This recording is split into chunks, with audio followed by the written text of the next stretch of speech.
मोदी की मृत्यु कामना, हैरान हो जाएंगे आप। मोदी की मृत्यु कामना, मर जाए मोदी, मोदी की मौत की कामना। कांग्रेस नेता शेख हुसैन का बयान सुनेंगे ना, जब तक आप सुनेंगे आपको भरोसा नहीं होगा। क्योंकि मैंने भी जब ये सुना तो मुझे भरोसा नहीं हुआ, फिर मैंने खुद सुना, मतलब इधर उधर से सुना, मेरे को भरोसा नहीं हो रहा था। उनके शब्द जो है ना, आप हैरान हो जाएंगे। सुनाइए सबसे पहले। नरेंद्र मोदी तेरा वही हाल होगा, फिर क्या बोलेंगे कि जैसे मौत होती है ऐसे नरेंद्र मोदी की मौत होगी। नरेंद्र मोदी तेरा वही हाल होगा, फिर क्या बोलेंगे कि जैसे मौत होती है ऐसे नरेंद्र मोदी की मौत होगी। हाल को भी जरा सा धक्का लगेगा तो इस देश के अंदर में अंगार लग जाएंगे, इस देश को बर्बाद हो जाएगा। सत्याग्रह हो रहा है, इसको सत्याग्रह कहा जा रहा है। सत्याग्रह, सत्याग्रह, सोचिए, मृत्यु कामना हो रही है, सत्याग्रह। इनका नाम शेख हुसैन है, महाराष्ट्र कांग्रेस के बड़े नेता हैं। और दरअसल ईडी की पूछताछ का बदला मोदी की मौत वाली मन्नत से। ये कोई पहली बार तो हो नहीं रहा है। महाराष्ट्र कांग्रेस के ही दूसरे बड़े नेता हैं नाना पटोले, इससे पहले उनकी तरफ से भी इसी तरह की मौत की कामना की गई थी। उन्होंने भी कहा था कि मैं मोदी को मार सकता हूं। सुनिए। नरेंद्र मोदी तेरा वही हाल होगा, फिर क्या बोलेंगे कि जैसे मौत होती है ऐसे नरेंद्र मोदी की मौत होगी। म्हणून मी मोदीला मारू शकतो, त्याला शिवा देऊ शकतो, मोदी म्हणून माझ्या विरोधात प्रचाराला लागला। हालांकि आपको बता दें, कांग्रेस पार्टी ने तुरंत संज्ञान लिया और ये पार्टी की तरफ से रणदीप सुरजेवाला सामने आए। उन्होंने कहा कि पार्टी इस तरह के किसी भी तरह के बयान के साथ नहीं है। लेकिन शेख हुसैन तो कह रहे हैं कि पार्टी ने अब तक कोई ऑब्जेक्शन किया ही नहीं है। ये भी सुन लीजिए, जो सफाई आई है वो भी सुन लीजिए। मैं खंडन करता हूं, कांग्रेस के अगर किसी कार्यकर्ता ने ये कहा तो हम इसको सिरे से नकारते हैं। प्रधानमंत्री जी हमारे भी प्रधानमंत्री हैं, पर हम उनका सम्मान करेंगे विनम्रता से और सादर से। हालांकि आपको बता दें, जो सफाई आई है शेख हुसैन की, वो तो कह रहे हैं मैं माफी क्यों मांगू, मैंने कुछ गलत कहा ही नहीं है। वो भी सुन लीजिए। जो उन्होंने बोला कि मोदी मरेगा, इसकी मौत मरेगा, शब्द हम बोल भी नहीं सकते, बहुत ही आपत्तिजनक है। मृत्यु कामना, रणदीप सुरजेवाला कह रहे हैं कि भाई हम इसके खिलाफ हैं। लेकिन एक मैं बयान सुना देता हूं। शेख हुसैन जो अब सफाई दे रहे हैं, कह रहे हैं मैंने कुछ गलत कहा ही नहीं, मैं क्यों माफी मांगू। सुनिए आप। मैंने तो ऐसा कोई एफआईआर होने वाली बात, ऐसी कोई दर्ज होना चाहिए, ऐसा कोई बात तो मैंने बोला नहीं। जो भी ये पार्टी के हित में, पार्टी लाइन के ऊपर मैंने भाषण दिया पूरा। और मैंने अब आखिरी की बात कौन से सेंटेंस को बोल रहे हैं, तो मुहावरे के रूप में मैंने वो पेश किया। अच्छा, इनका बयान एक बार फिर से सुनाइए। जो उन्होंने कहा, ये कह रहे मैंने पार्टी हित में दिया। आपने सुना, ये कह रहे थे मैंने पार्टी हित में दिया। पार्टी हित में मोदी की मृत्यु कामना क्या की गई है? सवालों से सामना, मोदी की मृत्यु कामना, ये सब ईडी की वो बयान एक बार फिर से सुनाइएगा। इन साहब का बयान जो कह रहे मैंने पार्टी हित में बयान दिया था। मैंने तो ऐसा कोई एफआईआर होने वाली बात, ऐसी कोई दर्ज होना चाहिए, ऐसा कोई बात तो मैंने बोला नहीं। जो भी ये पार्टी के हित में, पार्टी लाइन के ऊपर मैंने भाषण दिया पूरा। और मैंने अब आखिरी की बात कौन से सेंटेंस को बोल रहे हैं, तो मुहावरे के रूप में मैंने वो पेश किया। नरेंद्र मोदी तेरा वही हाल होगा, फिर क्या बोलेंगे कि जैसे मौत होती है ऐसे नरेंद्र मोदी की मौत होगी। अब इन तस्वीरों के साथ थोड़ा फ्लैशबैक में लेकर चलते हैं, जब प्रधानमंत्री नरेंद्र मोदी ने खुद कहा था कि वो जिंदा बच गए। वैसे आपको ये 6 तस्वीरें भी देखनी चाहिए। कभी हाय हाय मोदी मर जा तू, कभी इंदिरा ठोक दी मोदी क्या चीज है, याद है ना आपको ये तस्वीर, इंदिरा ठोक दी मोदी क्या चीज, हाय हाय मोदी मर जा तू, सिया आंदोलन में मोदी मुर्दाबाद। यहां पर शेख हुसैन साहब कह रहे हैं मोदी मरेगा और इसकी मौत मरेगा। नाना पटोले साहब ने कहा था कि मैं मोदी को मार सकता हूं, और हाय हाय मोदी मर जा तू। ये अच्छा, वो तस्वीर एक बार दिखाइए जो मोदी की मृत्यु कामना की, जो लगातार चर्चा हो रही है। आपको याद होगा जब प्रधानमंत्री नरेंद्र मोदी पंजाब दौरे पर गए थे और एक पुल के ऊपर वो फंस गए थे, तब उन्होंने कहा था कि उनकी जान बची है, वो किसी तरह से जिंदा बचे हैं प्रधानमंत्री। ये देखिए, ये तस्वीर आज दिखाना जरूरी था, क्योंकि इन तस्वीरों को लेकर भी जब प्रधानमंत्री ने कहा था कि 15 से 20, मतलब प्रधानमंत्री इस तरह से फंसे रहे थे, बहुत बड़ा सिक्योरिटी लैप्स था ये। ये आज तस्वीर दिखाना इसलिए जरूरी क्योंकि कई लोग मोदी की मृत्यु कामना कर रहे हैं, कई लोग प्रधानमंत्री नरेंद्र मोदी की मृत्यु कामना कर रहे हैं। कोई कह रहा है, अखिलेश यादव ने कहा था आखिरी समय में, जब प्रधानमंत्री नरेंद्र मोदी काशी गए थे तो उन्होंने कहा था कि आखिरी समय में आदमी वहीं जाता है। अखिलेश यादव ने कहा था, सीनियर लीडर है, उन्होंने कहा था आखिरी समय में आदमी वहीं जाता है। कांग्रेस के नेता नाना पटोले, कांग्रेस के नेता शेख हुसैन, हाय हाय मोदी मर जा तू, मोदी की मृत्यु कामना। और ये तस्वीरें याद कर लीजिए कि प्रधानमंत्री नरेंद्र मोदी को कितना खतरा है। और जब इन्होंने कहा था प्रधानमंत्री ने कि मैं किसी तरह से जिंदा बच गया, तब मजाक उड़ाया गया था। आखिर सवाल यही कि तीसरे दिन पूछताछ जारी है और तीसरे दिन की पूछताछ के बाद ये स्टेटमेंट। मेरे साथ एक बहुत बड़ा पैनल है, आपको बता दें, मेरे साथ ये तस्वीरें भी दिखा रहे हैं हम बार बार कि हाय इंदिरा ठोक दी मोदी क्या चीज, हाय मोदी मर जा तू। अखिलेश यादव ने कहा कि आखिरी समय में, प्रधानमंत्री के कहा था आखिरी समय में आदमी वही जाता है काशी, और फिर मैं मोदी को मार सकता हूं, नाना पटोले, फिर मोदी मौत मरेगा, वो सारे शब्द शेख हुसैन कांग्रेस के नेता। हालांकि रणदीप सुरजेवाला कह रहे हैं कि पार्टी इस तरह के किसी बयान से इत्तेफाक नहीं रखती है। मेरे साथ गौरव भाटिया, भारतीय जनता पार्टी के राष्ट्रीय प्रवक्ता, इस वक्त लाइव है। सुरेंद्र राजपूत जी कांग्रेस पार्टी का पक्ष रखेंगे। सुरेंद्र जी बहुत बहुत स्वागत है आपका। गौरव भाटिया जी आपका बहुत बहुत स्वागत। बादल देवनाथ टीएमसी का पक्ष रखेंगे और संगीत रागी हैं, दिल्ली यूनिवर्सिटी में प्रोफेसर हैं, आपका बहुत बहुत स्वागत। सुरेंद्र राजपूत जी, मैं आपसे शुरू कर रहा हूं। हालांकि रणदीप सुरजेवाला पार्टी क्लियर कर चुकी है कि पार्टी ऐसे शब्दों के साथ नहीं है, उन्होंने क्लियर कर दिया, लेकिन वो कह रहे हैं कि पार्टी की तरफ से कोई ऑब्जेक्शन नहीं आया, मैंने पार्टी हित में, और वो कह रहे हैं मैं माफी क्यों मांगू, कोई पार्टी की तरफ से उनको नोटिस या पार्टी से उनको निकाला जाएगा, क्योंकि शायद आप भी उनके शब्दों के साथ कोई भी नहीं होगा। सुरेंद्र राजपूत जी। देखिए, भारतीय राष्ट्रीय कांग्रेस किसी भी हिंसा की बात का, किसी भी हिंसक गतिविधि का पूर्णतया निषेध करती है। और निश्चित तौर पर इस पर जब श्री सुरजेवाला जी ने बयान दे दिया है और बता दिया है कि पार्टी कतई ऐसे किसी कार्यकर्ता के साथ नहीं है जिसने हिंसक कोई भी बात कही हो, अब सरकार की जिम्मेवारी है, अब आपकी जिम्मेवारी है, दिल्ली पुलिस की जिम्मेवारी है। मैं तो चाहता हूं अगर उन्होंने कुछ भी गलत कहा है तो पुलिस जो है आवश्यक कानूनी कार्रवाई करे। हम इस कानूनी कार्रवाई और हिंसा पर दिए गए बयान पर कोई किसी तरीके से बीच में नहीं आएंगे। बहुत स्पष्ट हमारा संदेश है, हम राजनीतिक विरोधी हैं, राजनीति से लड़ेंगे, भिड़ेंगे और जीतेंगे, और तब तक लड़ते रहेंगे नरेंद्र मोदी जी से तब जब तक उन्हें हरा नहीं देते। लेकिन हम उनके उच्च जीवन की, निरोग जीवन की, स्वस्थ जीवन की और शतायु होने की कामना भी बिल्कुल करते हैं। सही बात, हमारा बहुत स्पष्ट है, हमारा विरोध व्यक्तिगत नहीं है। बिल्कुल बिल्कुल बिल्कुल हमारा विरोध जो है शुद्ध राजनीतिक विरोध है, और हम इस तरीके की किसी बात को निषेध करते हैं। अब यहां पर दूसरी बातें और मैं इसी से जुड़ा एक सवाल ले सकता हूं अगर आपकी इजाजत हो? अगर आपकी इजाजत हो, आपके शो में आप पंच परमेश्वर हैं हमारे। नहीं, मैं इसलिए क्योंकि मैं पूछ के सवाल लेना चाह रहा हूं, क्योंकि मैं चीखम चिल्ली नहीं, मैं सवाल लूंगा, आप पूरा बोलिएगा, कोई बीच में नहीं बोलेगा। सुरेंद्र राजपूत जी, तो आपने बात कही 100% सही कही।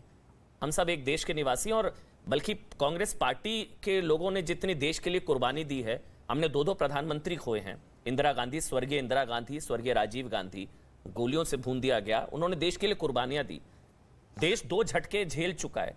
जब ऐसे, और उस पार्टी के नेता जब प्रधानमंत्री की मौत की कामना करें और पार्टी एक्शन ना ले, मेरा सवाल समझ रहे हैं, क्या आपको नहीं लगता कि आपकी बात में वजन तब होता जब इनको तुरंत प्रभाव से पार्टी से निकाल दिया जाता?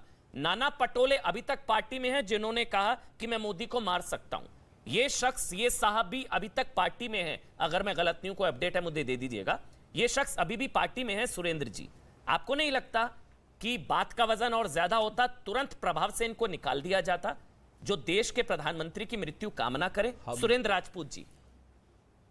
मतलब हम तो बहुत स्पष्ट रूप से एक बात कह रहे हैं अमन साहब कि आप बहुत एक लाइन की बात करिए, हमने उस बयान से बिल्कुल अलग कर लिया। फिर से मैं कहता हूं, फिर से मैं दोबारा से दोहराता हूं कि अब दिल्ली पुलिस की जिम्मेवारी है उनके खिलाफ कोई भी कानूनी एक्शन ले।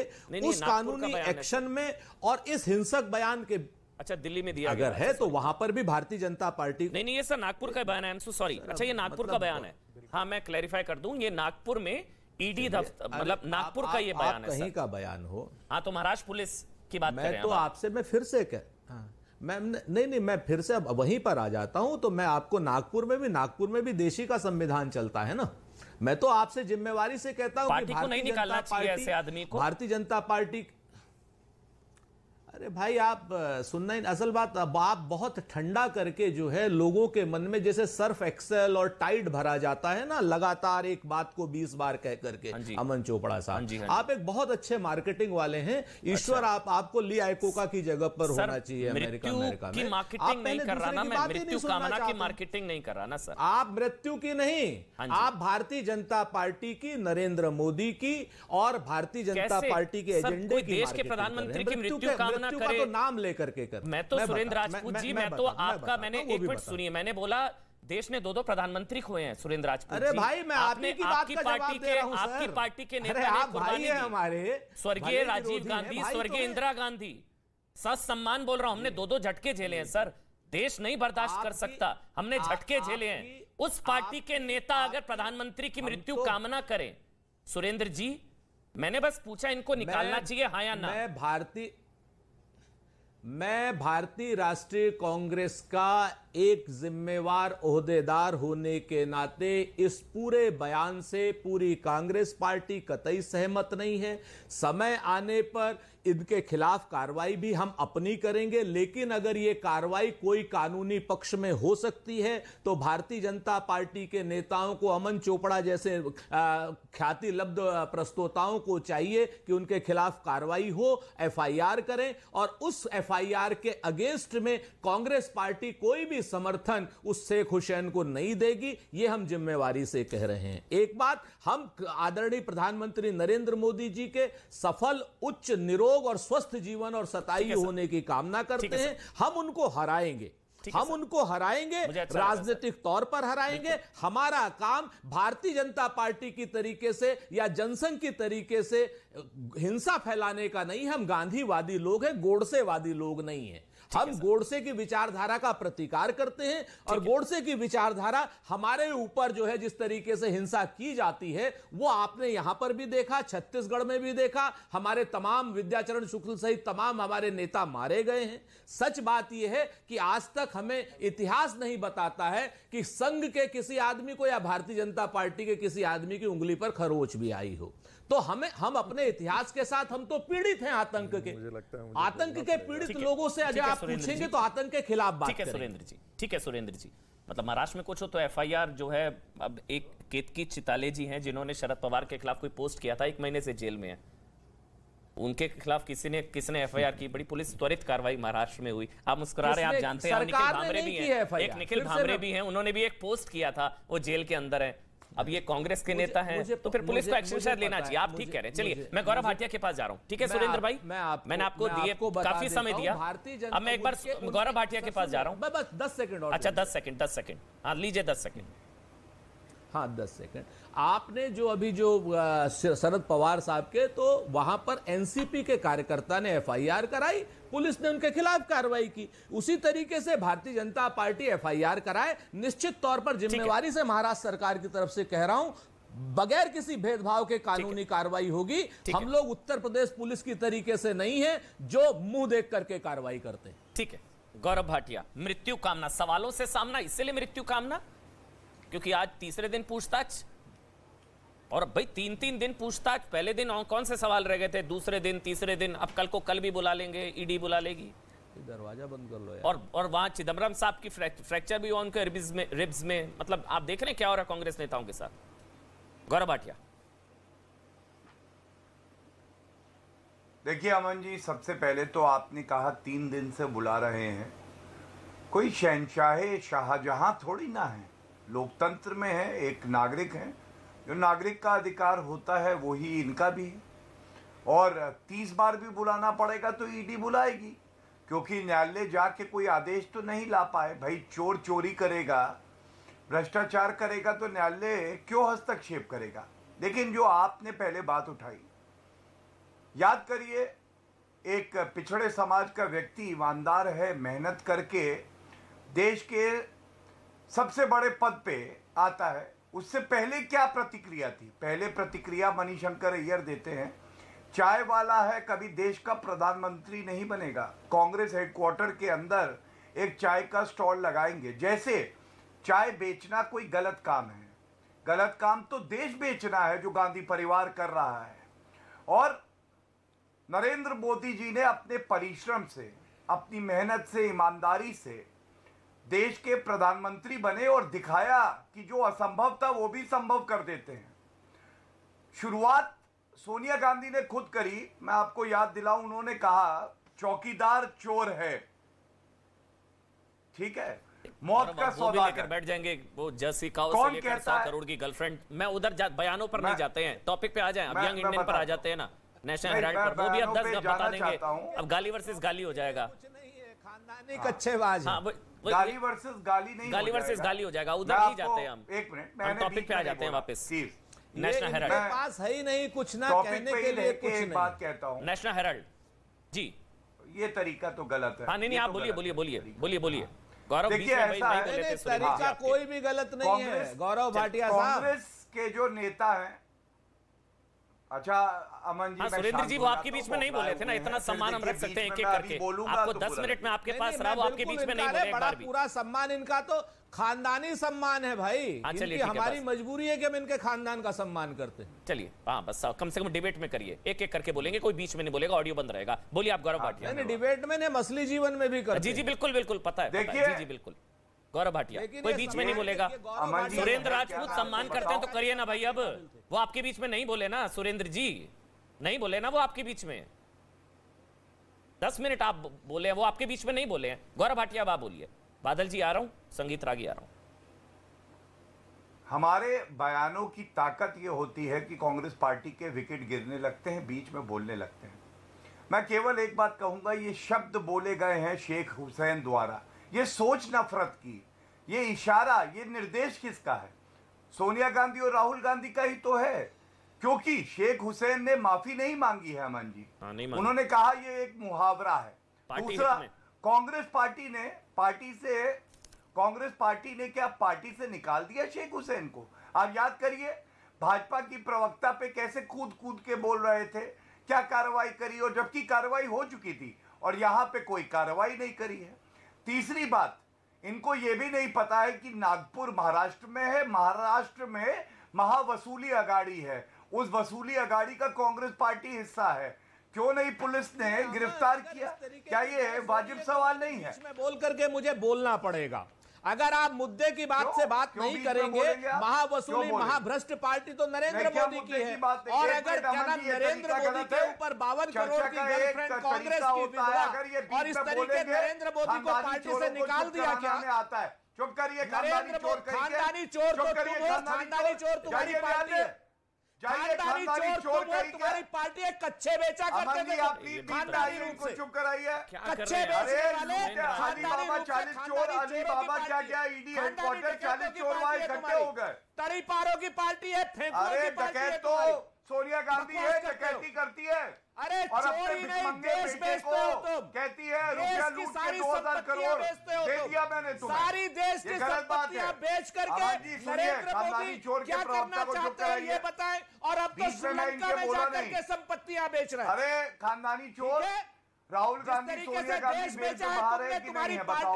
रॉबर्ट वाड्रा, जिसको आपने देश का दामाद बनाया था, वो एंटीसिपेटरी बेल से बाहर है कि नहीं? अमन जी को जान कराइए। सुरेंद्र राजपूत, ऐसा उन्होंने क्या बोला कि आप? अरे खानदानी चोर के प्रवक्ता हो तो मैं 100 बार कहूंगा। ऐसा उन्होंने क्या बोला? आपने बोला, आप वो बीच में नहीं बोले ना सुरेंद्र राजपूत।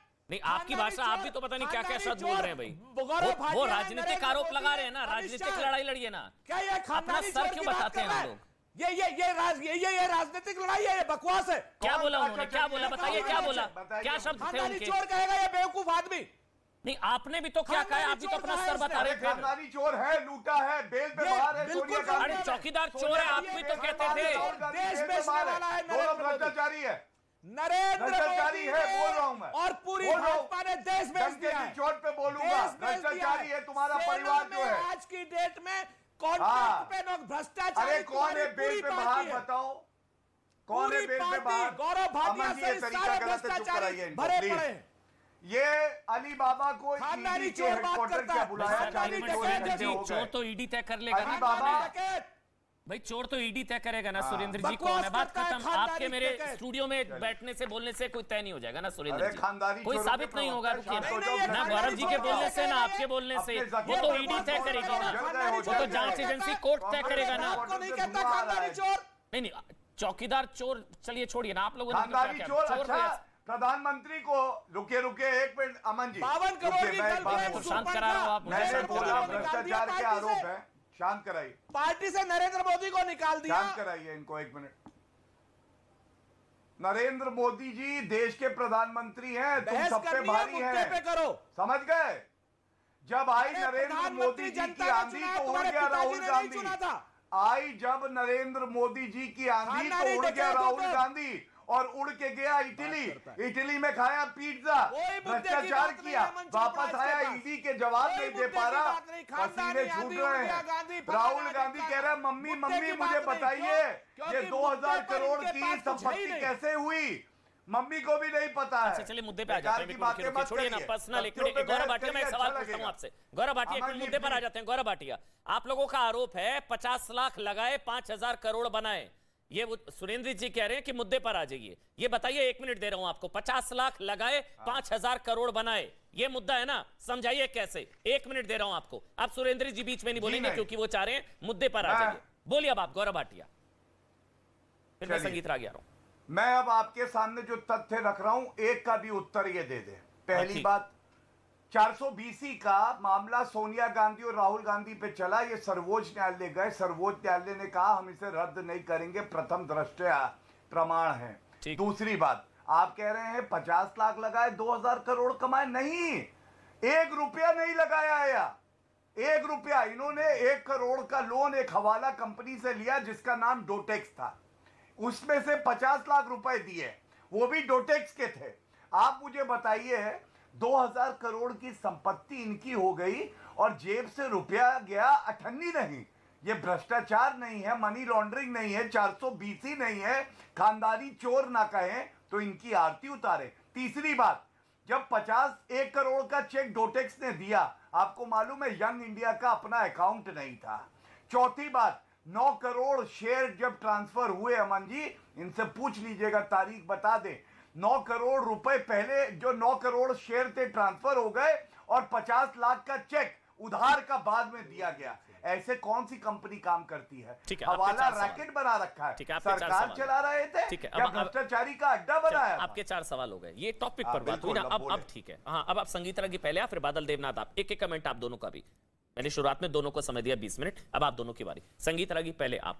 देखिए हम मुद्दे पे बात करेंगे। देखिए कांग्रेस पार्टी के प्रवक्ता रंजीत सुरजेवाला जी ने और अभी सुरेंद्र राजपूत जी ने कहा कि वो इस तरह के बयानों के साथ इस प्रकार के बयानों से बाद निश्चित तौर पे ऐसे बयानों के बाद जो है वो ये बड़ा कन्विंसिंग लगता कि ये बात बहुत सच है और वाकई कांग्रेस पार्टी नरेंद्र मोदी के खिलाफ इस प्रकार के आचरण को प्रोत्साहित नहीं करती है। लेकिन आपको याद होगा कि इमरान मसूद नाम का एक व्यक्ति जो है उसने कहा था नरेंद्र मोदी को बोटी काट दो, उसको उपाध्यक्ष बना दिया था और वो व्यक्ति जो है वो कांग्रेस में उपाध्यक्ष उसको बनाया गया, उसको उत्तर प्रदेश कांग्रेस का उपाध्यक्ष बनाया गया और उसे चुनाव की जिम्मेदारी दी गई। चुनाव की जिम्मेदारी इसलिए दी गई, आपको लगता है कि इससे इंप्रेस होती है टॉप लीडरशिप इस तरह के स्टेटमेंट से? आप ये आरोप लगा रहे हैं? देखिए मैं आरोप नहीं लगा रहा हूं, मैं ये कह रहा हूं कि कांग्रेस पार्टी ने कहीं ना कहीं, और ये काम मैं बहुत जिम्मेदारी के साथ कह रहा हूं, श्रीमती सोनिया गांधी ने इस देश की राजनीति में जब तक नरसिंह राव एक तरफ थे, अटल बिहारी वाजपेयी एक तरफ थे, तो भारत की संसदीय व्यवस्था में एक प्रकार का संवाद था और आप राजनीतिक प्रतिरोधी हो सकते थे, विपक्ष हो सकते थे, लेकिन इस प्रकार की गाली गलौज की भाषा नहीं थी। लेकिन मतलब श्रीमती सोनिया गांधी के राजनीति में आने के पश्चात और जब वो उनके सत्ता की बागडोर उनके हाथों में आई तो उन्होंने शुरुआत ही किया मौत के सौदागर जैसी भाषा का। तो अपने ही मुख्यमंत्री के खिलाफ एक कैंपेन चलाया कि उनको यूनाइटेड स्टेट्स ऑफ अमेरिका का वीजा नहीं मिल सके, और ये उन्होंने वामपंथियों के सलाह पर आपका किया। लबोलुबाब ये है कि ऐसे बयानों से टॉप लीडरशिप इंप्रेस होती है। मेरा ये कहना है कि राहुल गांधी ने जिस प्रकार से तू तड़ाक की भाषा, मुझे नहीं लगता है कि किसी भी सर, वो व्यक्ति तस्वीरें भी देश ने देखी है जब प्रधानमंत्री नरेंद्र मोदी को राहुल गांधी गले लगाने गए थे संसद में। कैसी बातें कर रहे हैं आप? सर देखिए, अधिकांश समय मैंने राहुल गांधी जी को देखा है। गले लगाने गए थे। बस 10 सेकंड में अपनी बात खत्म करूंगा, 10 सेकंड में। बोलिए। देखिए, अधिकांश समय मैंने राहुल गांधी को वो उस भाषा का प्रयोग करते देखा है प्रधानमंत्री के लिए जो किसी भी सभ्य समाज के अंदर, किसी भी सभ्य लोकतांत्रिक देश के अंदर एक जिम्मेदार सांसद या जिम्मेदार व्यक्ति नहीं कहता है। ठीक है सर, मैं समझ गया। आप कह रहे हैं कि टॉप लीडरशिप इंप्रेस हो जाती है इस तरह के स्टेटमेंट से। मैं जवाब लूंगा। आपने इमरान मसूद का कि इमरान मसूद ने बोला कि मोदी की बोटी बोटी और उसको कांग्रेस, यूपी कांग्रेस का उपाध्यक्ष बना दिया गया, तो फैक्ट है। बहरहाल बादल देवनाथ, पूछताछ गलत हो रही है क्या? मतलब पूछताछ गलत हो रही है क्या? बादल देवनाथ जी टीएमसी से, ममता की पार्टी, पक्ष रखेंगे। बोलिए सर। अमन जी, मुझे 1 मिनट टाइम दीजिए। 1 मिनट आपका। मैं तो पहले मैं आपको न्यूज़ 18 के माध्यम से कहना चाहता हूँ, मैं आइडियोलॉजी से विश्वास करता हूँ, भक्तिवाद, प्रजातंत्र, सेक्युलरिज्म, ममताइज्म से मैं विश्वास करता हूँ। किसी का मृत्यु कामना से मैं विश्वास नहीं करता हूँ, और मेरा पार्टी भी नहीं विश्वास नहीं करते। लेकिन मैं आपको एक बात कहना टीएमसी का पक्ष रख रहे हैं ना, अगर मैं गलत नहीं हूँ? बिल्कुल। अच्छा, बिल्कुल। मैं कंफर्म कर रहा था, आपकी बातों से भरोसा नहीं हो रहा था। नहीं, मैं दावे के साथ कह रहा हूँ। मैं अच्छा, चैलेंज के साथ कह रहा हूँ मैं। जी। ऐसे सुरेंद्र जी भी मुस्कुरा रहे हैं। और भी मैं बोल रहा हूँ। बंगाल की तस्वीरें जो दिख रही है ना, बंगाल की तस्वीरें दिख रही है, उससे भरोसा नहीं हो रहा था बस सर। वो आए दिन हम देखते हैं लोकतंत्र सूली पे लटका होता, कितने मारे जा रहे हैं। खैर चलिए, आप अपनी बात रखिए। हंसिएगा नहीं सुरेंद्र भाई, प्लीज। सुरेंद्र भाई हंसिएगा नहीं, ऐसे नहीं, ऐसा नहीं है। दीदी कितनी मदद करती है आपकी। चलिए बोलिए। मैं क्यों बोला? आप पर मुस्कुरा। जी, अच्छी बात है। जी। मैं क्यों बोला? बादल, मैं क्यों बोला? ये बिल्कुल गलत बात है। और क्यों बोला? ये देश के प्रधानमंत्री है। मैं तो बीच में शौक के ऊपर डिबेट में मैंने देश के राजा मैंने कह दिया, कितने बार बोला प्रधानमंत्री देश के राजा है। मैं देश के प्रधानमंत्री, देश के राजा मैं कहता हूँ, इसलिए मैंने बोला। किसी का मृत्यु कामना मतलब देश के प्रधानमंत्री का मृत्यु कामना। मैं शेख हुसैन जी को मैं आपके चैनल के माध्यम से अनुरोध करूंगा, देश के प्रधानमंत्री के मृत्यु कामना करने, आप तो बोल दिया मीटिंग में, मैं अनुरोध करूंगा एक बार माफी मांग लीजिए, क्योंकि वो देश के राजा है। अच्छा, माफी काफी है? माफी काफी आपको लगता है? उसका मृत्यु कामना काफी है? मृत्यु कामना, वो कह रहे मोदी मरेगा, मोदी इसकी मौत मरेगा, आप कह रहे माफी मांग लो, माफी बहुत है। बिल्कुल गलत है। माफी काफी है? मैं कहना चाहता हूं, एक नेता कहता है कि मैं मोदी को मार सकता हूं, नाना पटोले। अनुरोध कर रहा हूं, मैं अनुरोध कर रहा हूं। नहीं, अनुरोध, माफी काफी है क्या? एक छोटा सा ब्रेक ले रहा हूं, आऊंगा आपके पास। छोटा सा ब्रेक ले रहा हूं, छोटा सा ब्रेक। आऊंगा बादल जी, आऊंगा, छोटा सा ब्रेक।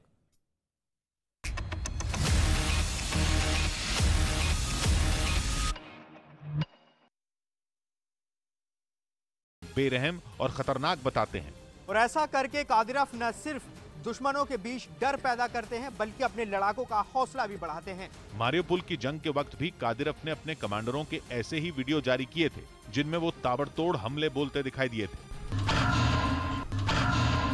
कादिरफ ने उस वक्त भी दावा किया था कि जल्द ही उनके लड़ाके उन्हें बड़ा तोहफा देंगे, जिसके कुछ दिन बाद ही मारियोपोल पर रूस का पूरी तरह कब्जा हो गया था। और अब सेवेरोडोनेत्स्क की जंग के दौरान भी रमजान कादिरफ ने एक वीडियो जारी कर दिया। अपने लड़ाकों पर भरोसा जताते हुए उन्होंने पूर्वी यूक्रेन के युद्ध में भी जल्द एक तोहफा मिलने की बात कही, जिसके बाद माना जा रहा है कि आने वाले दिनों में सेवेरोडोनेत्स्क की जंग और भी भीषण होगी। वहां कब्जे के लिए चेचन लड़ाके रूसी सेना के साथ मिलकर 2 हफ्तों से ज्यादा वक्त से लड़ रहे हैं। शहर के बाकी बचे हिस्से में मोर्चा संभाले यूक्रेन के सैनिक भी उनके हमलों का जोरदार जवाब दे रहे हैं। लेकिन अब कादिरफ के नए कमांडर मूसा अखमतोव के जंग में उतरने के बाद माना जा रहा है कि चेचन लड़ाके अब और ताकत से हमले बोलेंगे। अपने आका रमजान कादिरफ को जल्द से जल्द तोहफा देने के लिए वो सेवेरोडोनेत्स्क में यूक्रेन के सैनिकों को घुटनों पर लाने में कोई कोर कसर नहीं छोड़ेंगे। वहीं रमजान कादिरफ ने एक और वीडियो जारी किया, जिसमें उनके लड़ाके एक घायल सैनिक के आसपास बैठे दिखाई दिए। कादिरफ ने दावा किया कि घायल सैनिक यूक्रेन का है और वो जंग के दौरान उनके लड़ाकों की गिरफ्त में आ गया, जिसके बाद चेचन लड़ाकों ने जेलेंस्की के घायल सैनिकों से बातचीत का एक वीडियो बना लिया। रमजान कादिरफ ने अपने टेलीग्राम चैनल पर यह वीडियो जारी करते हुए दावा किया कि यूक्रेन के सैनिकों में उनके लड़ाकों का इतना खौफ है कि वो चेचन लड़ाकों से जंग ही नहीं लड़ना चाहते। चेचन लड़ाकों की गिरफ्त में आए जिस सैनिक को यूक्रेन का बताया गया, वो भी बुरी तरह घायल दिखाई दिया। इसके साथ ही उसके चेहरे पर कादिरफ के लड़ाकों के बीच होने का खौफ भी नजर आया। वीडियो में वो घायल सैनिक चेचन लड़ाकों के हर सवाल का जवाब कांपती आवाज में देता नजर आया।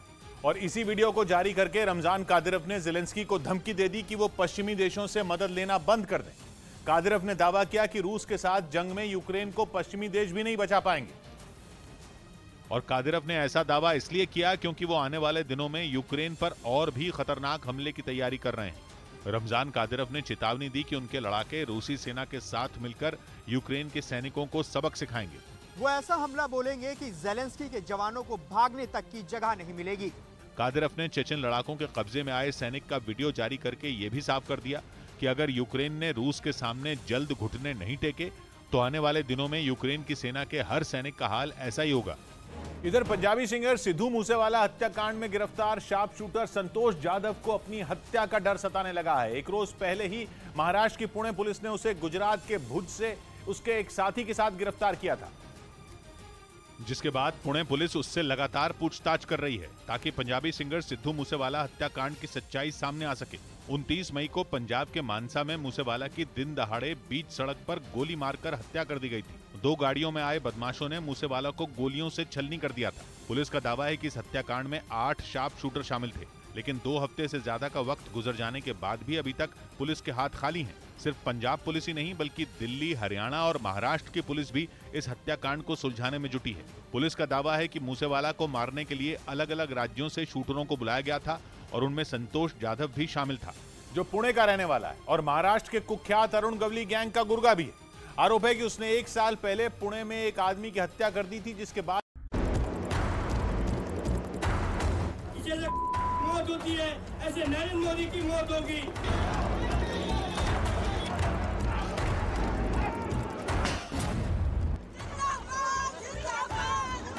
अगर उनके बाल को भी जरा सा धक्का लगेगा तो इस देश के अंदर में अंगार लग जाएंगे, इस देश को बर्बाद हो जाएगा। मैंने तो ऐसा कोई एफआईआर होने वाली बात, ऐसी कोई दर्ज होना चाहिए, ऐसा कोई बात तो मैंने बोला नहीं। अब आखिरी की बात कौन से सेंटेंस को बोल रहे हैं, तो मुहावरे के रूप में मैंने वो पेश किया।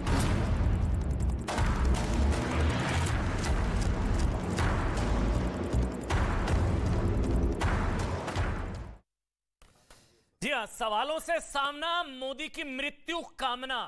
3 दिन, तीसरा दिन है आज। पूछताछ अभी भी चल रही है राहुल गांधी जी से ईडी दफ्तर में, और इसी के खिलाफ सत्याग्रह देश भर में कांग्रेस नेताओं की तरफ से। और महाराष्ट्र में ऐसा ही एक सत्याग्रह हो रहा था जिसमें महाराष्ट्र कांग्रेस के नेता हैं शेख हुसैन, उन्होंने मोदी के मरने की कामना की। उसी को लेकर हम लोग बात कर रहे हैं कि भाई सवालों से सामना, इसलिए मोदी की मृत्यु कामना। मैं 1 मिनट, अब सुरेंद्र जी के पास मुझे जाना होगा। अब सुरेंद्र जी की बारी। अच्छा 20 सेकंड, फिर सुरेंद्र जी के पास। संगीत रागी 20 सेकंड सिर्फ। सत्याग्रह, यदि आपने गांधी जी को गांधी जी को पढ़ा होगा तो सत्याग्रह को उन्होंने बड़ा बढ़िया से परिभाषित किया है। और सत्याग्रही का मतलब होने का मतलब है आपका प्योर हार्ट होना चाहिए, उसमें हिंसा की कोई भावना नहीं चाहिए, अहिंसात्मक होना चाहिए, लेकिन ये अहिंसात्मक नहीं है। दूसरी बात है, छोटे से सवाल देखिए, सत्याग्रह देखे ना प्लीज मुझे बोल लेने दीजिए। पहले आप बताइए हिंसा कहाँ हुई है? टायर ही तो जलाए हैं। सत्याग्रह क्या होता है अमन जी?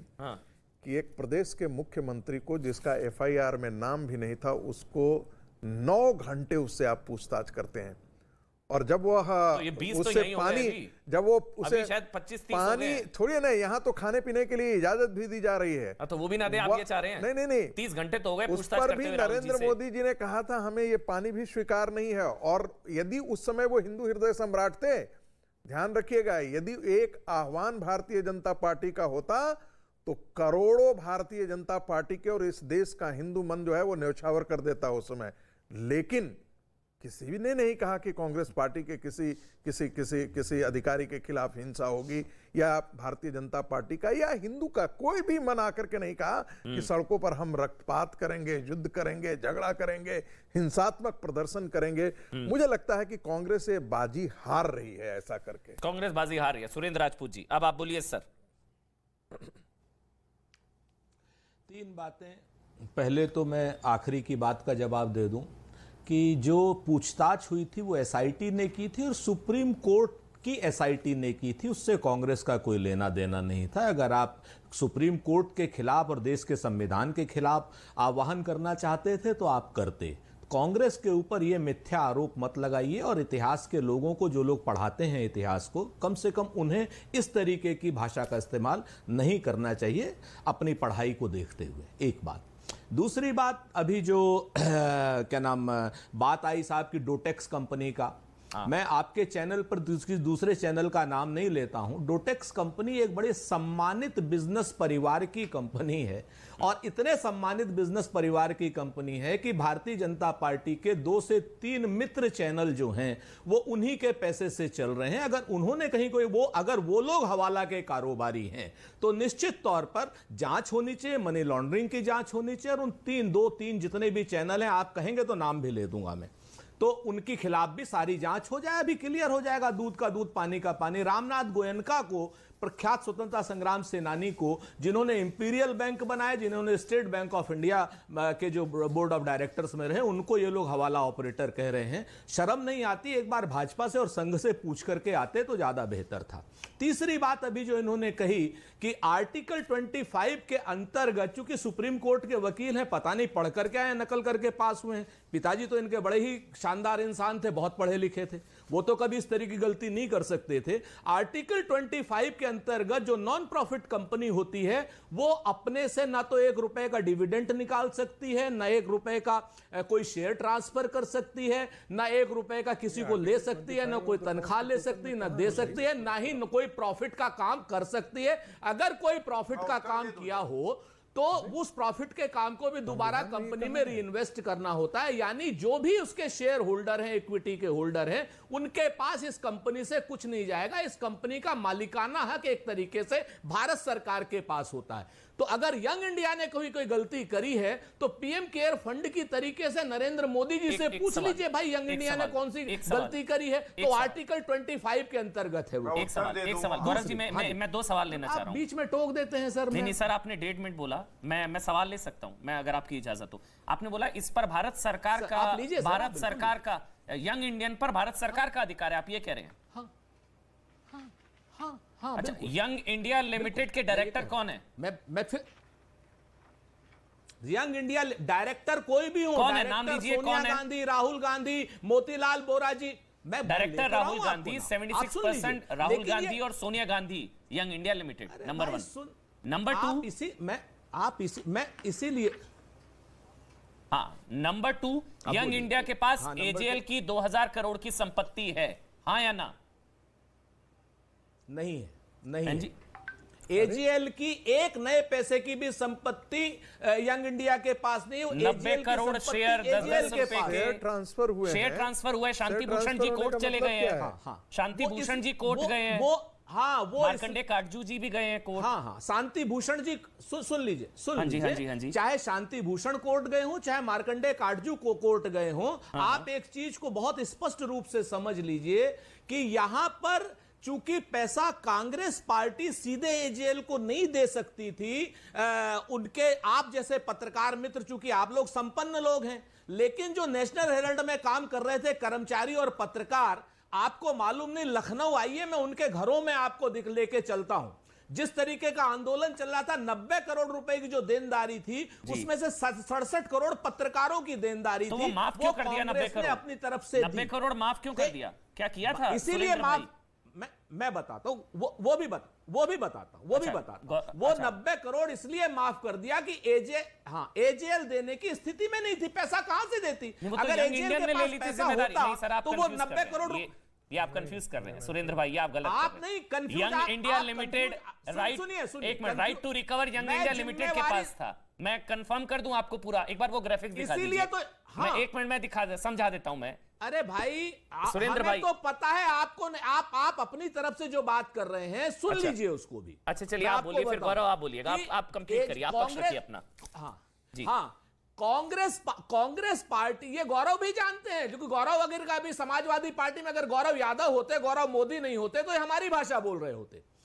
चूंकि वकील है ना, भाजपा का पक्ष पॉइंट पे आइए। मैं आपको बताऊं कि किसी भी कांग्रेस पार्टी किसी इंडिविजुअल को या किसी कंपनी को लोन नहीं दे सकती थी, एजेएल को लोन नहीं दे सकती थी, इसलिए सोनिया गांधी जी को इनको नॉन प्रॉफिट कंपनी में डायरेक्टर बना करके उसमें पैसा दिया गया, तो उनको वहां से उनमें शेयर दिए गए, इसलिए वहां से 67 करोड़ रुपया एजेएल को दिया गया, 90 करोड़ रुपया वहां एजीएल को दिया गया। ठीक है, मैं समझ गया। हम लोगों ने कुछ भी गलत किया तो अभी तक 400 एक एफआईआर नहीं है, एक एफआईआर नहीं है। अब गौरव भाटिया बोलेंगे, अब बिल्कुल चुप रहे थे गौरव भाटिया। एक एफआईआर नहीं है, हिम्मत है तो एफआईआर क्यों नहीं करते?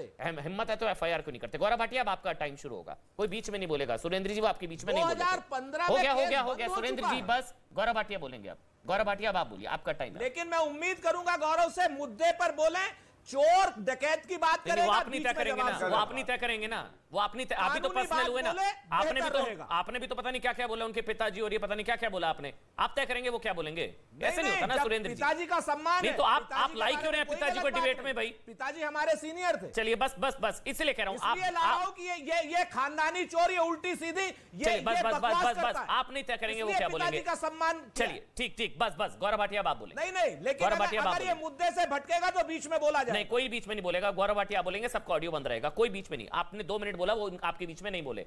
मेरे को सम्मान मौका सबको देना है, प्लीज बोलिए आप गौरव भाटिया। देखिए, धन्यवाद। अब मैं एक बात कहूंगा, बहुत सम्मान पूर्वक कहूंगा। व्यक्तिगत टिप्पणी इन्होंने करी कि नकल पास करके मैं अधिवक्ता बना हूं, लगता है ऐसा। तो राहुल गांधी को जाके बताइए। एक मिनट रुकिए गौरव, 41 साल में सर्वोच्च न्यायालय ने। गौरव एक मिनट, सुरेंद्र जी कुछ कहना चाह रहे हैं क्या? एक मिनट रुकिएगा, एक मिनट। सुरेंद्र जी कुछ कहना चाह रहे हैं क्या? भाग गए वो। ये तो एक तरफा है भाई, आप अपना सवाल पूछकर आप चले गए। सबसे ज्यादा समय आपको दिया गया, आप सवाल पूछकर चले गए। मैं बताता हूं आपको क्यों। सवालों का सामना तो भाई वहां ईडी भी और यहां पर भी सवाल, आपने एक तरफा बोला, आप चले गए। अगर आप सुन रहे हैं सुरेंद्र जी, सबसे ज्यादा समय आपको दिया। बहरहाल गौरव भाटिया आप कंप्लीट करिए।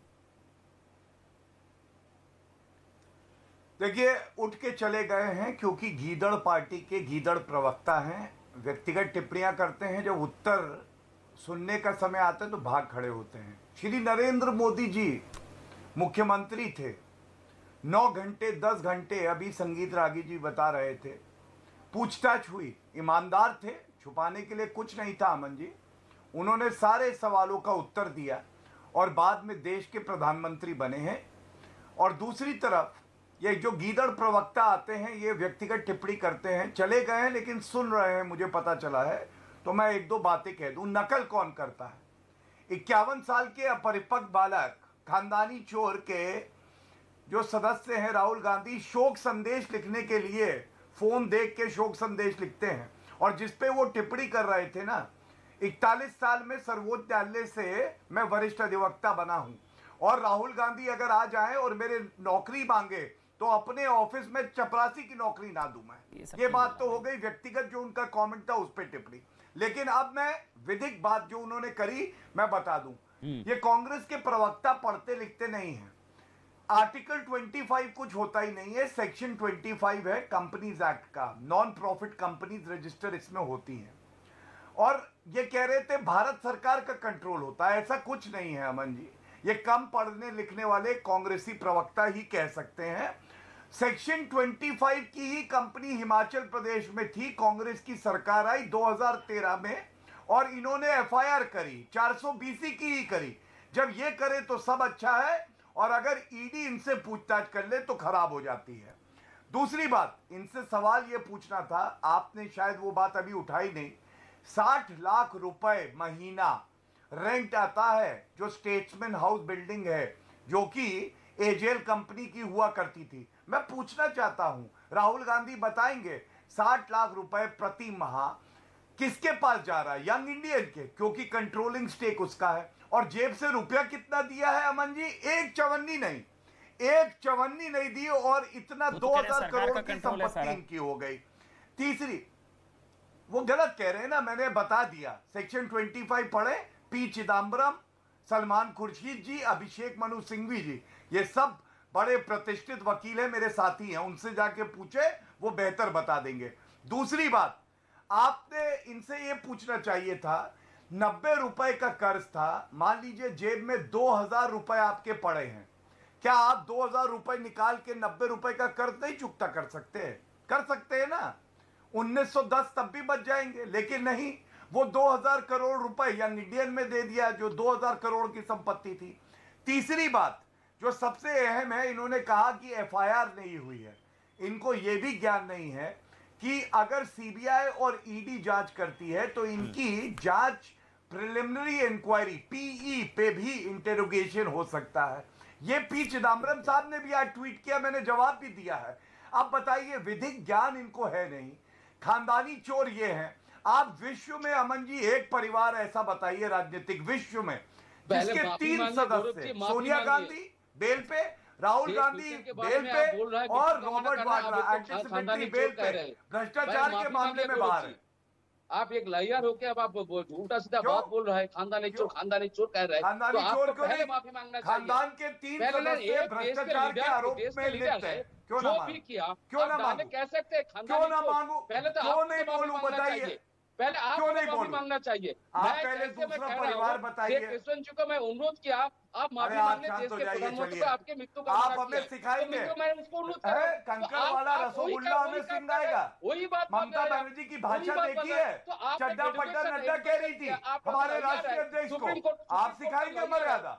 आगे बढ़िए, चलिए। खानदानी चोर नहीं तो आप क्या, मैंने आपसे एक तथ्यों वाली बात पूछी, आप उत्तर दीजिए। मैं बोलूंगा खानदानी चोर है, खानदानी चोर है, लूटा है देश को, बोलूंगा। खानदानी चोर है। देश के प्रधानमंत्री जब 3 सदस्य एक परिवार के भ्रष्टाचार के बादल जी एक मिनट, सुरेंद्र जी एक मिनट, सुरेंद्र जी आ गए, एक मिनट रुकिए। सुरेंद्र जी, आपके जाने की वजह जान सकता हूँ? आप क्यों उठ कर गए थे? आपको भी माफी मांगना एक मिनट रुक जाइए बादल जी, एक मिनट, बादल जी एक मिनट, बादल जी एक मिनट ना। अब आप भाई कांग्रेस पार्टी का पक्ष रख लेंगे सुरेंद्र जी, उनको आपकी जरूरत नहीं है भाई, आप अपनी पार्टी का पक्ष रखिए ना। आ गए सुरेंद्र जी। सुरेंद्र जी, आप क्यों गए थे उठकर? ये वजह मैं जानना चाहता हूं आज। आपने मैं आपको भी, आपके दर्शकों को भी बताना चाहता हूं कि मैं अमन चोपड़ा की बहुत इज्जत करता हूं और अमन चोपड़ा ने स्पष्ट रूप से एक आदेश पारित किया कि गौरव भाटिया सिर्फ बोलेंगे, बाकी सबकी आवाज बंद कर दीजिए। जब आप बोल रहे थे तो उनकी आवाज बंद थी, आपको पता है? गाली देने का। जब आप बोल रहे थे उनकी आवाज बंद थी, आपको पता है? नहीं बंद थी, बिल्कुल बंद नहीं थी। एक बार सर देखिए, अब आप रिकॉर्डिंग चेक करिए। आप जो आरोप लगा रहे हैं, एक काम करिएगा, सुन लीजिए। 43 मिनट। अब सुरेंद्र जी, आपने मेरे पर आरोप लगाया, अमन भाई, ये कहा जा रहा है सबसे ज्यादा समय मैं आपको दे रहा हूं, आपको पता है? नहीं, आरोप और जब आप बोल रहे थे तो गौरव भाटिया का ऑडियो बंद था, आपको पता है? गौरव भाटिया का ऑडियो बंद था। जी नहीं, आपने 3 मिनट बोला, एक शब्द उन्होंने नहीं बोला, एक शब्द नहीं बोला उन्होंने। आपको आरोप लगाने से पहले हमने उनके हाँ जी बताइए। हमने उनको किसी भी तरीके की कोई, हम राजनीतिक टीका टिप्पणी करते हैं, अगर वो हमारे परिवार के ऊपर खानदानी चोर कहते हैं या और किसी तरीके की अनर्गल और गंभीर किस्म की गलत बात कहते हैं तो हमें बीच में बोलना पड़ता है। ये क्या बात है? आप आपस में लड़िए ना भाई, आप चैनल पर मत आरोप और अगर इस तरीके की भाषा का इस्तेमाल करेंगे, मैं आपको फिर भरोसे के साथ कह रहा हूं सुरेंद्र राजपूत, और जब मेरी बात सुनिए, जब आप बोल रहे थे गौरव भाटिया का ऑडियो बंद था, मैंने इंश्योर किया कि एक शख्स एक बार में बोलेगा। आप चेक करिएगा सुरेंद्र राजपूत शो के बाद, फिर आप माफी मांगेंगे नहीं अमन जी, आप मैं गलत था। चलिए अब आगे बढ़ते हैं, अब आप आगे बढ़ते हैं, अब आगे बढ़ते हैं, अब आगे बढ़ते हैं, अब आगे बढ़ते हैं, अब आगे बढ़ते हैं, अब आगे बढ़ते हैं। हाँ, अब आपसे हम फैक्ट्स की बात करेंगे, आर्टिकल 25 फैक्ट्स की बात करेंगे। गौरव भाटिया जो आपके सवाल थे आप पूछ लीजिए। आर्टिकल 25 है ही नहीं, वो सेक्शन 25 सेक्शन 25 सेक्शन 25 बात कर लीजिए। अब मैं सवाल पूछ लूं। हाँ बोलिए। पॉइंट मैं ये पूछना चाहता हूं जी, ये सेक्शन 25 है, पहली बात तो आर्टिकल 25 नहीं है। आप मुझे ये बताइए, जो सवाल मैंने पूछा, 60 लाख रुपए प्रति माह ये रेंट आ रहा है, ठीक है? ये रेंट किसको जा रहा है आप बताइए मुझे। दूसरा मेरा सवाल ये है, पहले आप अपने सवाल खत्म करिए, फिर वो बोलेंगे। पहले आप बोलिए, एक मिनट। हाँ बोलिए, आप बोलिए। चलिए पहला, हाँ पहला सवाल। दूसरा मेरा सवाल ये है इनसे, हाँ दूसरा ये सवाल है कि आप मुझे बताइए, जिस कंपनी के पास 2000 करोड़ रुपए हो, वो 2000 करोड़ में से 90 करोड़ रुपए की संपत्ति बेच के 90 करोड़ रुपए का कर्जा क्यों नहीं चुका सकती? 2000 करोड़ रुपए आपने यंग इंडियन में कैसे कर दिए बताइए। तीसरी बात, मैं कह रहा हूं आप सुप्रीम कोर्ट जाइए, हाई कोर्ट जाइए, और जो कार्रवाई चल रही है अगर वो गलत है जो आप कहते हैं, उस पर रोक लगवा दीजिए। क्यों नहीं लगवाते? यही 3 सवालों के उत्तर दे दे। ज्यादा आज पूछूंगा तो इनका जो है सर में दर्द हो चलिए अब सुरेंद्र राजपूत जी, पहले सवाल, 60 लाख का रेंट कहां जा रहा है? आप कह रहे थे कि सरकार का कंट्रोल है, 60 लाख का रेंट कहां जा रहा है? गौरव भाटिया का पहला सवाल। तीनों सवालों के जवाब देता हूं आपको। पहला सवाल बहुत स्पष्ट है कि यंग इंडिया में कोई भी एक नया पैसा भी अगर आएगा या तो वो री इन्वेस्ट होगा, वो किसी डायरेक्टर के पास, किसी शेयर होल्डर के पास, किसी भी किस्म से एक चवन्नी भी उसमें से नहीं निकाली जा सकती। एक मिनट, एक चवन्नी उसमें से नहीं निकाली जा सकती। मुझे नहीं मालूम 60 लाख का रेंट आ रहा है या नहीं आ रहा, लेकिन अगर आ भी रहा हो, अरे भाई अब आपकी आपने आवाज बंद कर रखी है। पहला सवाल, चलिए आगे बोलेंगे आप। सुरेंद्र जी पूरा कंप्लीट नहीं, आप आवाज बंद कर रखी थी ना। हाँ जी, गौरव जी बीच में नहीं। अब आप माफी मांगेंगे या मैं माफी मांगूं? नहीं, आपकी भी नहीं करी हुई ना भाई सुरेंद्र जी, आपकी भी नहीं करी हुई ना। अब दूसरा सवाल, तीसरा सवाल जी, दूसरा सवाल 2000 करोड़, यही बस। अब दूसरा सवाल 2000 करोड़। दूसरी बात, हमारा अपनी कंपनी एजीएल, हमारी अपनी कंपनी जो है कांग्रेस का, हमारी अपनी पार्टी कांग्रेस पार्टी 1937 से लेकर के लगातार नेशनल हेराल्ड को पैसा देकर के चलाती रही वो कंपनी। आज तक किसी आदमी ने शिकायत नहीं करी, आज तक किसी आदमी ने कोई वो नहीं किया। सुब्रमण्यम स्वामी ने एक रिट दायर करी, उस पर कोई एफआईआर नहीं है, और बिना एफआईआर के ईडी पीएमएलए यानी मनी लॉन्ड्रिंग की जो वो कर रही है वो उसके अधिकार क्षेत्र में नहीं। किसी यहां पर पहली ऐसा एक वो है कि भाजपा के लोग, भारतीय जनता पार्टी के प्रवक्ता, भारतीय जनता पार्टी के नेता 2015 में अरुण जेटली साहब जिस केस को बंद करवा चुके थे, उस केस को 7 से 8 साल बाद खोला गया, सिर्फ किस लिए कि परेशान करना है। जिस ऐसे केस में जिसमें मनी लॉन्ड्रिंग की कोई एफआईआर तक नहीं है, कोई ऐसी प्राइमा फेसी इन्वेस्टिगेशन नहीं है, सुप्रीम कोर्ट और हाई कोर्ट के जजमेंट को मिस कोट किया जा रहा है, और सुप्रीम हाई कोर्ट का वो जजमेंट भी आप मैं पढ़ के सुना देता हूं आपको। पढ़िए। ये लीजिए साहब। Evidences a criminal intent whether it's cheating, criminal misappropriation, criminal breach of trust is not required to be split out in this nascent stage. In any case, by no stretch of imagination, it can be said that no case for summoning petitioner as accused in the complainant in question made out. Questionably, the conduct of petitioner needs to be properly examined at the charge stage to find out the truth also. These criminals proceeding cannot be vaulted an initial stage. Such a view is being formed on bird's eye view. The whole case and the observation in the impugned order to be prima facie case have to be read in context. एक बात, दूसरी बात आपको मैं बता दूं, दूसरी बात मैं बता दूं आपसे कि जब ये केस ऑलरेडी हाई कोर्ट के भी, हम तो केस लड़ रहे हैं ना, जो सुप्रीम कोर्ट में सुब्रमण्यम स्वामी की याचिका है उसके खिलाफ हम लड़ रहे हैं। उस केस का फैसला आना, ये लोग सब केस को गड्ढम गड्ढ कर रहे हैं। हम तो कह रहे हैं पीएमएलए के लिए प्राइमा फेसी एफआईआर चाहिए। आज तक तो एफआईआर हुई नहीं क्योंकि एक नए पैसा ना गया ना आया। ठीक है। तो ये इस तरीके की बात करके देश को जो गुमराह कर रहे हैं। ठीक है, उससे पहले गौरव भाटिया एफआईआर नहीं होगी, एफआईआर उन्होंने भी अब सवाल पूछा है आपसे, जवाब दीजिए। देखिए, फ्री में मैं एक विधिक कार्यशाला आपके चैनल पे चला रहा हूं और कैसे गुमराह करते हैं ये समझ लें। हाई कोर्ट में ये क्यों गए थे अमन जी, पता है कि ये सारा केस रद्द किया जाए, हाई कोर्ट ने रद्द नहीं किया। अब आप मुझे बताइए अमन जी, हाई कोर्ट ऊपर है या सुप्रीम कोर्ट? सुप्रीम कोर्ट का ऑर्डर मेरे हाथ में है, आपके कैमरामैन दिखा सकते हैं, ये हाथ में, ठीक है। 12 फरवरी 2016 को जो सुप्रीम कोर्ट ने कहा वो मैं बता रहा हूं। अब उन्होंने, सुप्रीम कोर्ट ने कहा, in so far as the determination rendered by the high court in rejecting the prayer for quashing the proceeding against the petitioner, जो कि सोनिया गांधी राहुल गांधी थे, is concerned we find no justification in interfering therewith. मतलब हम case खत्म नहीं करेंगे। हो सकता है कि कांग्रेस हेडक्वार्टर में जो खाता ना बही, जो सोनिया गांधी राहुल गांधी कहें वही सही। तीसरी बात, मैंने जो सवाल पूछे थे किसी का उत्तर 60 लाख रुपए प्रति माह रेंट आ रहा है कि नहीं आ रहा मुझे नहीं पता, आ रहा है तो ऐसा है, नहीं आ रहा तो ऐसा है, लेकिन सच्चाई ये आ रहा है और यंग इंडियन में आ रहा है। दूसरी बात मैंने कही, जेब में 2000 रुपए है, 90 रुपए आपको वापस करने हैं, क्यों नहीं कर सकते? आपने 2000 करोड़ रुपए की संपत्ति क्यों ट्रांसफर कर दी? कोई उत्तर नहीं आया। तीसरी बात मैंने जो उठाई, सुप्रीम कोर्ट हाई कोर्ट का दरवाजा खटखटा के देख लो, अगर कुछ गलत नहीं किया नहीं खटखटाएंगे, क्योंकि खानदानी चोर जानते हैं कि चोरी करी है। चलिए अब आप संगीत रागी, लेकिन सवाल ये फिर से मैं कह रहा हूं तुम लोग खानदानी डकैत हो, आरामखोर लोग हो, खानदानी डकैत हो तुम लोग, फेंकू हो, तड़ी पार हो, 3 लोग और अपनी थेथराई करके चैनल पर अपनी प्रेजेंस करना चाहते हो। सबसे बड़े अभी भाग गए थे गीदड़ की तरह डिबेट। संगीत रागी पढ़ लिख करके तुम आया करो। देखिए फिर सुरेंद्र जी आप कहाँ क्या बोल रहे हैं? आप अच्छा मनी लॉन्ड्रिंग एक्ट कब आया बताइए? ये खानदानी चोर फिर से ये खानदानी चोर फिर से आरामखोर कह रहा है। सेक्शन बताइए कौन सा है, बताइए। नहीं पता, नहीं पता। मुझे सेक्शन मैंने कोई नकली डिग्री नहीं ली है।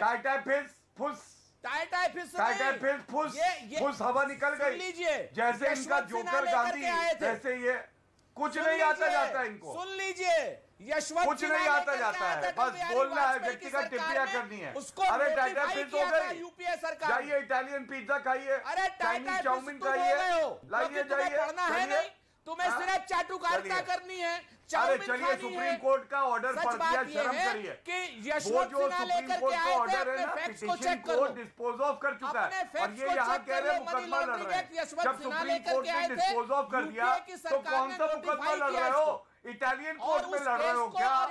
इटालियन कोर्ट में लड़ रहे हो? सुप्रीम कोर्ट में डिस्पोज ऑफ हो गया भैया। मेरा सवाल ये है कि अगर केस में कुछ, चलिए अब मैं आगे बढ़ रहा हूँ। संगीत रागी, ठीक है अब एक मिनट गौरव जी 1 मिनट, सुरेंद्र जी 1 मिनट, बादल देवनाथ जी के पास जाना और संगीत रागी जी के पास जाना। संगीत रागी जी, केस में कुछ मेरिट नहीं है तो फिर कोर्ट से राहत क्यों नहीं मिली? ना ट्रायल कोर्ट, ना हाई कोर्ट, ना सुप्रीम कोर्ट। बादल जी उसके बाद आप बोलेंगे। बादल देखिए, संगीत रागी देखिए 2 दिन पहले एक चैनल पर कांग्रेस, ये बार-बार 1 मिनट सर, सॉरी, सवाल ये भी पूछा जा रहा है, ऐसी कौन सी पूछताछ हो रही है? अभी पहले दिन बुला लिया 9 घंटे, दूसरे दिन बुला लिया 10 घंटे, तीसरे दिन फिर पूछताछ, 30 घंटे पूछताछ, ऐसी कौन सी पूछताछ? ये तो परेशान करना हुआ ना। कांग्रेस पार्टी कह रही है हैरास करने की कोशिश है ये। देखिए चूंकि कांग्रेस पार्टी ये मतलब ऐसी कौन सी सवाल हैं जिनके जवाब नहीं, मुझे ऐसा लगता है, देखिए इस देश के प्रधानमंत्री को भी कोर्ट में बुला करके पूछताछ की गई है, हमें यही नहीं भूलना चाहिए। नरसिंह राव जो है उनके लिए उनको कोर्ट में बुलाया गया था। तो राहुल गांधी एक सिर्फ सांसद हैं। यदि कांग्रेस पार्टी उनको मान करके चलती है कि वो देश के प्रथम नागरिक हैं तो ये और बात है, कांग्रेस के लिए वो देश के प्रथम नागरिक हो सकते हैं और लेकिन इस देश के लिए वो प्रथम नागरिक नहीं है और एक सामान्य सांसद के नाते उनसे पूछताछ की जा रही है। ईडी को जरूर कहीं ना कहीं ऐसी लगा होगा कि कहीं ना कहीं दाल में काला है। जो बस मैं 10 सेकंड में, मतलब आप सोचिए कि मुख्यमंत्री 3 दिन से दिल्ली में है। नहीं, मैं तो किसी के ऊपर होता है, ऐसी चीजें नहीं होती। मैं यही कह रहा हूं कि वो जो नजीर पेश कर रहे हैं वो अपनी कमजोरी प्रकट कर रहे हैं।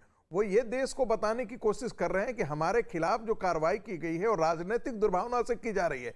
लेकिन कोई ये बता दे कि भाई एक कंपनी है जिसकी 2000 करोड़ की संपत्ति है, उस कंपनी को एक दूसरा कंपनी फ्लोट करके जिसमें 76% इक्विटी शेयर जो है वह आपके पारिवारिक शेयर है, यानी कि 76% होने का मतलब, और बाकी जो लोग हैं वह भी आपके ऐसे करीबी हैं। नहीं, सवाल ये नहीं है, नॉन प्रॉफिट ऑर्गेनाइजेशन का भी हम धंधा जानते हैं कि वो किस प्रकार से अपने काम के लिए उन पैसों का प्रयोग किया जाता है। तो ये नहीं, मैं बस 10 सेकंड कर रहा हूं। कांग्रेस का ही एक प्रवक्ता किसी एक अन्य चैनल पर उन्होंने साफ साफ कहा कि कांग्रेस ने ये जो काम किया है वो गलत काम किया है। हो सकता है राहुल गांधी को जानकारी में नहीं होगी, लेकिन मुझे ऐसा नहीं लगता है कि परिवार जो है वो 2000 करोड़ की संपत्ति हरण कर ले। ऐसा बिजनेस मॉडल तो सबको अच्छा लगेगा। बादल जी बोलिए। माफी के साथ बादल जी, बहुत कम समय दे पाया आपको, बोलिए बादल जी। मैं तो मुझे तो टाइम नहीं, आपने नहीं दिया। फिर मैं बोलूं 1 मिनट टाइम दीजिए। 1 मिनट आपका। मैं वही बात मैं अमन जी कहूंगा। जैसे मैं शेख हुसैन जी को मैं अनुरोध किया, माफी मांग लीजिए, ऐसे मैं गौरव भाटिया जी को अनुरोध करूंगा कि आप एक पढ़ा लिखा आदमी होके किसी को आप खानदानी चोर कह सकते? आप भी एक बार माफी मांग लीजिए, कोई बात नहीं। लेकिन मैं जो कहना चाहता हूँ, राहुल गांधी के प्रधानमंत्री को चौकीदार चोर है कहना सही था, बताइए मुझे। सुनिए ना, देश के प्रधानमंत्री को कहना चौकीदार चोर है सही था, बोलिए मुझे, बोलिए मुझे। नहीं अमन जी, मुझे स्क्रीन पे दीजिए, एक मिनट ये बताइए बादल देव जी, बादल देव जी, देश के चुने हुए प्रधानमंत्री को चौकीदार चोर है कहना ठीक था क्या? बताइए मुझे, मुझे पहले उत्तर दीजिए, उत्तर दीजिए। चौकीदार चोर है किसने बोला था? भ्रष्टाचारी राहुल गांधी ने बोला था। नड्डा जी के लिए क्या कहा था? चड्डा नड्डा गड्ढा बोला था कि नहीं बोला था? ममता बनर्जी ने कंकर वाला रसगुल्ला खिलाऊंगी, लात मारूंगी। राहुल गांधी का कंपटीशन है, ये गालियों का कंपटीशन शुरू हो जाता है।